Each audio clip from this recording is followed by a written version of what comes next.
Hi everyone. My name is Ailbhe. I'm from Ireland and I work with IDA Ireland, which is the inward investment arm of the Irish government. It's lovely to speak with you today, albeit virtually. I was actually due to be there in person, but unfortunately I didn't make it due to delays and flight cancellations in Europe. Nevertheless, it's great to be here, and I'm delighted to provide you with some information on Ireland as a European destination for fintech companies.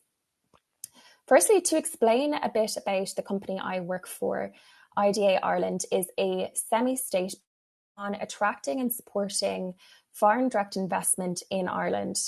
We have helped attract and support the establishment of over 1,700 multinational companies in Ireland, which have created over 260,000 direct jobs across the country. We do work with companies from all sectors and all parts of the world. And in recent years, we've expanded our presence to include Africa, with Liz Whitehouse in place as IDA's director based in Johannesburg. So what are some of Ireland's advantages and why are companies attracted to the country? There are a number of factors. Firstly, Ireland is a committed member of the European Union, the only English-speaking country in the EU now due to Brexit. We are a very open society, welcoming to multinational companies and international talent. Ireland is also recognised as being politically stable, secure, with a very pro-business mindset. We have a strong track record of supporting FDI companies set up and grow their operations in Ireland, and this is supported by a strong local talent base. In addition, as part of the EU, companies get access to a labour force of over 250 million people and a consumer base of over 500 million people, which is beneficial both from a talent and trading perspective. Ireland is a very collaborative country, and we focus in on continuous research and development across academia, industry and government, with various funding programmes as well as incentives for research and development and IP development. Finally, where we are geographically positioned is advantageous for companies. The time zone and location of Ireland, situated on the periphery of Europe, provides good trade links with the US, Latin America, UK and Europe, Asia, Middle East and Africa.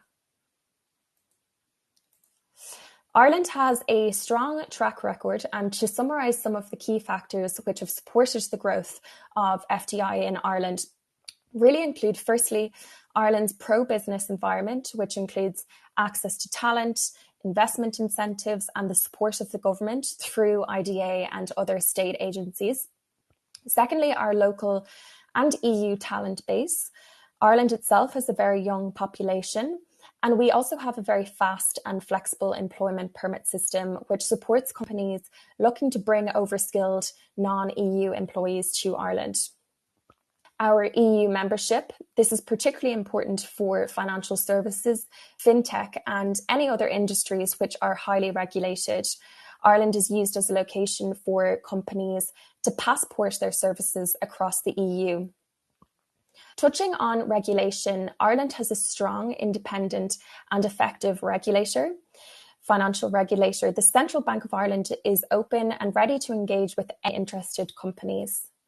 Finally, the collaborative research and development ecosystem connecting industry, academia and government plays an important part in supporting FDI growth. The financial services sector has been one of Ireland's most prominent business sectors, with over 430 financial services companies in Ireland, employing over 47,000 people. It has developed a very strong hub for a variety of functions such as banking, insurance, asset management, aviation leasing, payments, and of course, fintech. Here are some of the key investments across financial services and technology. The financial services cluster includes companies such as Bank of America, HSBC, Zurich, Credit Suisse, and many more global brand names. And now many fintech companies such as Stripe, Revolut, and Square, to name only a few.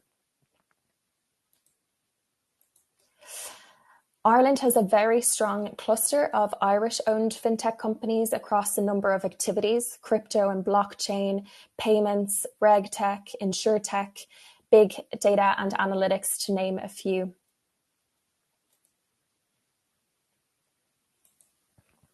Similarly, Ireland has a strong and continuously developing multinational fintech sector, with companies such as Coinbase, PayPal, Amazon Pay, and many more now with a presence in Ireland.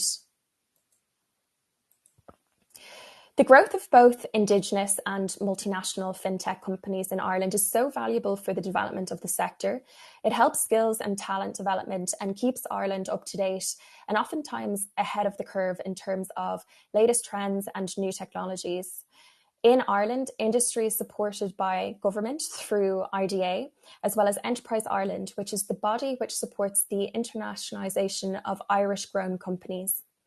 Industry is also supported by academic institutes and research institutes, a number of which are listed on this slide, and these are located across the country of Ireland.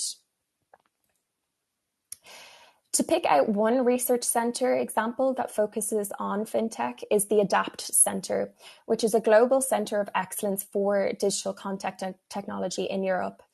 ADAPT is leading the fintech research ecosystem in Ireland and supporting the development of next generation paytech, regtech, and insurtech technologies.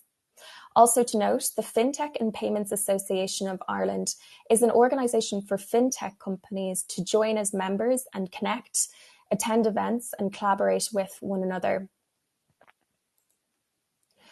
Other stimuli to support the growth and development of companies in Ireland come in the form of financial incentives and supports, such as IDA employment grants for companies depending on the location where they set up and the activities they carry out, IDA training grants for existing IDA client companies implementing strategic training programs to uplift their skill levels, IDA R&D grants for companies carrying out R&D in Ireland.